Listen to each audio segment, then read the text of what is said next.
thugs with surfboards that clutter the beach like sharp shards of plastic when the tide goes out. Let's find out. The Bra Boys gang started in the 1990s in Maroubra, an area not too far from downtown. Yo, that's crazy. That makes sense cause Maroubra is like the Mount Druitt on the beach.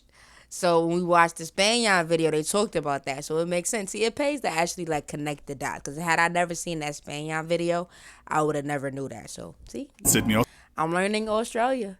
The name bra has nothing to do with the item of clothing that cups a woman's breasts, but is related to the Australian slang word for bro, and it's also the last part of the word Maroubra. Shout out to the lads. Hold on. Shout out to the lads. Yo, lads, doing, mate. G-Day, mate. Yo, lads. So if you missed the live session that I did, midnight, Thursday at midnight, because it's Friday now, your time.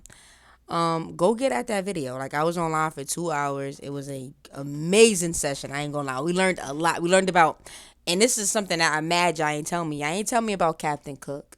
Y'all ain't tell me about the dude that stole Australia. Y'all ain't tell me about that. And y'all ain't tell me about this infamous surfers gang. How y'all ain't tell me about that?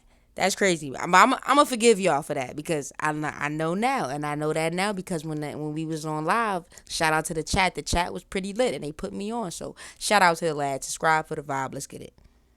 The closest most of us have ever come to a surfer gang is in front of a TV screen watching the 1991 movie Point Break, featuring guys. No funny. That's my movie. I seen that movie. Dude from The Matrix is in that movie. That's my movie.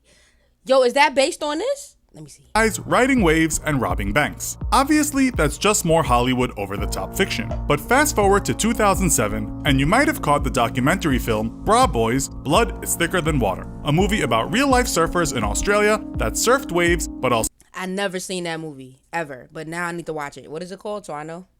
But fast forward to 2007, and you might have caught the documentary film Bra Boys, Blood is Thicker Than Water. Okay, I got it. A movie about real-life surfers in Australia that surfed waves, but also got into hot water for their gang activities. They weren't the first surfer gang, of course. You might have heard of California's Cedo Rats, or Hawaii's Wolfpack, whose motto is, you mess with one of us, you mess with all of us. Surfer gangs are tightly knit, and none more so than the topic of today's episode of the infographic show, who are the Bra Boys? So, who are the Bra Boys? Well, if you read the news a lot, you might have seen some recent stories about prominent members of the gang, brothers Sonny, Kobe, and Jay Aberton, all of whom at some point have been accused of committing crimes. You might have seen Sonny and Kobe looking more like Hollywood actors than criminals, hanging out in front of paparazzi with actor Russell Crowe, who produced and narrated the documentary about them. But how did it get to this? What did these they was with Russell Crowe? That's crazy. surfers do to achieve this kind of fame? I think I know him.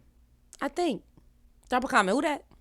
Or notoriety? Are they gangsters, or merely a group of men protecting their surf culture and embracing an unfettered life of freedom and an escape from the rat race? Or are they just thugs with surfboards that clutter the beach like sharp shards of plastic when the tide goes out? Let's find out. The Bra Boys gang started in the 1990s in Maroubra, an area not too far from downtown. Yo, that's crazy. That makes sense because Maroubra is like the Mount Druitt on the beach. So when we watched the Spaniard video, they talked about that. So it makes sense. See, it pays to actually like connect the dots. Because had I never seen that Spaniard video, I would have never knew that. So see, Sydney, I'm learning Australia.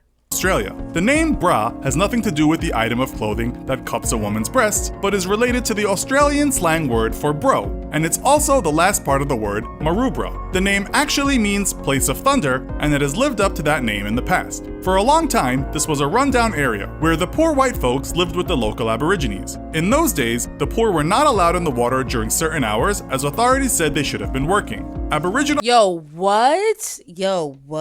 He just said that you wasn't even allowed to enjoy your time because during certain hours because you were supposed to be working. What? Yo, Australian history is nasty work. I know you about to say, TT, shut up. America, we know what America is. So you're right, but I'm just saying. But like, it just disappoints me every time I hear it. This was a rundown area where the poor white folks lived with the local Aborigines. In those days, the poor were not allowed in the water during certain hours, as authorities said they should have been working. Aboriginal people weren't even allowed in the water at all. This kind of oppression and disenfranchisement, years later, gave. Yo, that's crazy. How y'all gonna tell niggas they can't go on the beach and niggas discovered the beach? Niggas discovered the whole goddamn. That's messed up. Yo, lads. Yeah, this one of the ones. I ain't gonna lie. Yeah, I'm lit. Whatever though. Drop a comment. Rise to some angry men, the consumption of drugs, and often violence. This gave birth to gangs in the area, of which there have been many by name, but none as notorious as the Bra Boys. At the center of the Bra Boys were the brothers Sonny, Kobe, and Jay, but we will mostly focus on the first two. While we might call them gang members, we must also remember that they were excellent surfers. Kobe, in fact, has been regarded at times as one of the greatest big wave surfers on the planet. While it's said they declared war on society, if I tell people that all the time, yo. The most talent is in the hood. This is a fact. I'm telling you. you ask some locals, these guys were just boys having fun, with perhaps a few antics going too far in the vein of risky, jackass-type stunts, and obviously the occasionally bare-knuckle beach fight. But does that make them criminals? Well, when people get knifed and shot, we guess it does. The Aberton boys didn't get the best of starts in life, growing up with a heroin-addicted mother and a violent stepfather whose vocation was robbing banks. They didn't get much of what one might call parental guidance, so what they did do, instead of reading history and toiling with math, was go to the beach and surf. As Sonny said in an interview, we pretty much had to fend for ourselves. Only their grandmother seemed like the stable person in their lives, and with a house down at the beach, the brothers and lots of other young kids would hang out there. Many of these kids would later become part of the gang. In fact, Kobe said Yo, not they was recruiting niggas on the beach. I'm screaming. in an interview that if anyone started Bra Boys, it was her, meaning his grandmother. Her home was a home for boys from a lot of broken homes. They backed each other up and were emotional support for each other. In Kobe's own words, the boys will always be there for you. Around his upper chest, he has a tattoo saying, "My brother's keeper." That was the gang's credo. Also behind the kids, though, were some pretty Yo, y'all ever seen? Damn, I don't know. Yo, lads, do y'all watch American movies? Cause have y'all ever seen New Jack City? Drop a comment if you ever seen New Jack City. And that's like a famous line from New Jack City. My brother's keeper. Like if niggas don't know that, then they ain't real niggas. So you should probably unsubscribe to their channel. I'm dead ass with you. pretty sketchy older guys, one of whom was called Martin Hines, but we'll get to him later. In the 1990s, when these kids were older and bigger, their patch would often be invaded by other gangs. These territorial disputes led to numerous fights, some of which ended up with guns and knives being involved, the occasional drive-bys, members being shot and stabbed, I'm screaming the occasional. and bones getting broken by baseball bats. This was regular life at the beach when the guys were not surfing. Later, the gang all got tattoos, developed a special handshake, and the Bra Boys was properly formed. From a small group, they soon went to 50 members and then 100, but to get in the gang, you had to prove your worth, of course. At the same time, one of their things was to surf waves that just couldn't or shouldn't be surfed. The risk factor was part of the gang's thing. For some, this tribe was a menace to society. For them, they were a bunch of close-knit friends who had each other's backs. They often said they were never the guys that started the trouble, but just protecting their turf, or should we say sand. But they soon got on the wrong side of the law when around 160 members attended a party at a club. Guess who else was at that same club that night? A large group of off-duty police officers celebrating Christmas. It seems it was the police that night that were the pigeons among the cats, with Australian news reports saying at least 44 officers were left wounded after a massive brawl. Yo, I ain't gonna lie. Australian police reported that 44 officers was left wounded. What? They was hitting the cops back? Yo, what? Nah, lads. That's hectic. Spaniard voice. Only 8 gang members were arrested, but none were charged. In their defense, one gang member said not one knife or gun was pulled that night. He called it just a good old-fashioned brawl, something the Bra Boys had more experience with than the cops, it seems. Suffice it to say, the cops were not keen on the Bra Boys after this. The media also portrayed them as ruthless animals. The gang didn't see themselves this way, but over time, some members did get arrested and spent time in jail for crimes, including drug dealing, armed robbery, assault, and rape. Now, Oh, nah, that's a dub. That's a dub. They can't have those type of guys around. The R-worders can't be around.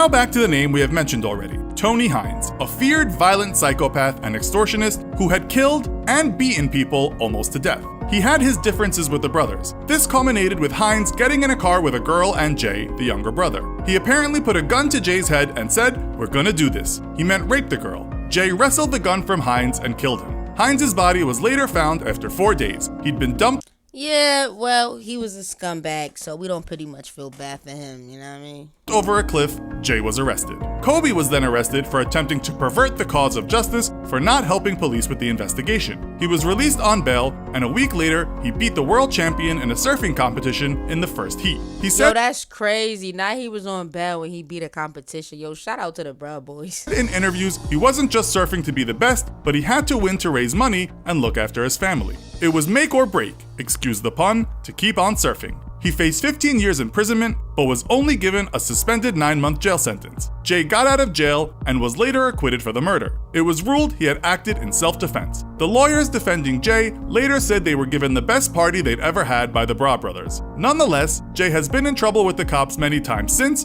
doing more jail time. In 2018, he was charged for a home invasion and grievous bodily harm with a meat cleaver. Many of the Yo, what? What? How he go from what? Bra Boys were no angels, and later, gang members were arrested for cocaine smuggling. Not the brothers. Then came the riots of 2005, mostly related to warring gangs and racial tensions. Biker gangs, including Lebanese gangs, were causing trouble at various beaches and other places. But not Maroubra apparently, with Kobe once saying, if these fellas come to Maroubra and start something, they know it's going to be on, so they stay away. But later the Bra Boys were involved in brokering peace deals between these warring factions, and things got better. In fact, we should say that the Bra Boys, despite their violent and criminal tendencies, were sometimes involved in social Yeah, we definitely gotta look more into the riots, because I want to look more into those riots, because what?